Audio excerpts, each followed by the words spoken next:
Service level agreement जो होते हैं वो हम 3 तरह से डिफ़ाइन कर सकते हैं। Firstly customer based SLA.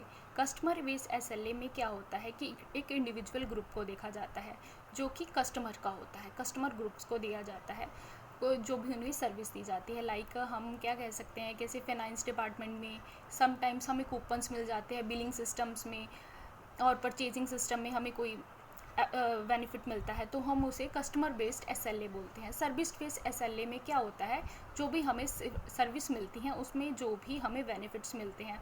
Like sometimes ऐसे होता है कि इसकी एग्जांपल के हम ले सकते हैं कि समटाइम्स जैसे हेड ऑफिस में जो हमारी इंटरनेट की सर्विस आ रही है उसके कनेक्शंस बहुत फास्ट होता है और लोकल ऑफिसेस में उसकी जो इंटरनेट कनेक्शन है उसका जो स्पीड होती है वो कम होती है। इसी को हम सर्विस बेस्ड एसएलए बोलते हैं। उसके बाद है multi level SLA. Multi level SLA में क्या होगा, इसमें सभी एसएलएम जो होता है उसे हम कवर करते हैं। जो सारी ऑर्गेनाइजेशन के बीच में जो ऐसा हमारा सर्विस लेवल मैनेजमेंट होता है उसे हम कवर करते हैं। ये एक लेस वॉलेटाइल होता है जिसकी जो हमें रिव्यूज़ मिलते हैं वो ज़्यादा अच्छे होते हैं।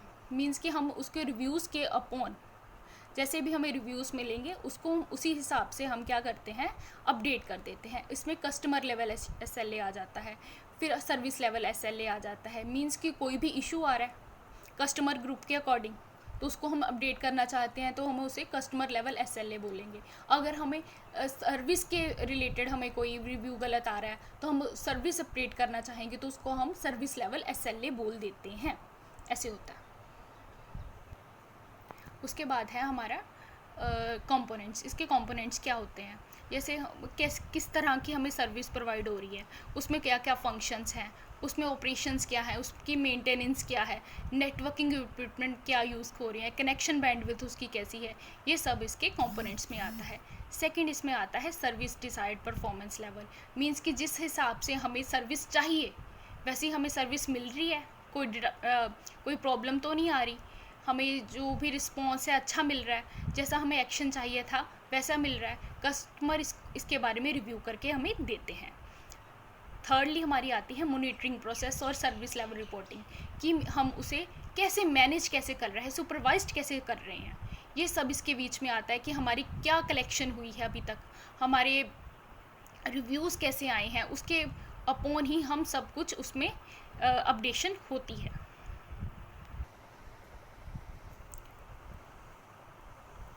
Step 4 reporting issue with the service. इसमें कंपोनेंट जैसे contact details to report the problem and to order in which details about the issue have to be recovered. Means इसमें क्या है कि हमारी जो भी अपनी एक रिपोर्ट तैयार करते हैं कि उसी हिसाब से हम अपने देखते हैं कितने टाइम रेंज में हमारा ये कवर होगा। जैसे हमें कोई भी प्लान मिलता है सरकार से तो वो बोलते हैं ना कि आपका ये काम इतने दिन में हो जाएगा, वही स्टेप्स इसमें दिए हुए हैं कि अगर आपको कोई रिपोर्टिंग इशू हो जाता है, मीन्स कि आपको कोई सर्विस ख़राब मिलती है तो उतने देर में वो सही कर देंगे।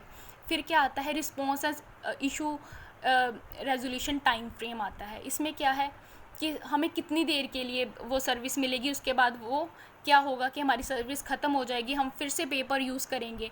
मीन्स कि हम जितना पैसे देंगे उतनी ही हमें सर्विस मिलेगी और उसकी क्वालिटी क्या होगी, ये सब कुछ इसी में आता है। फिर उसके बाद आता है repercussion of service provider not meeting its commitment.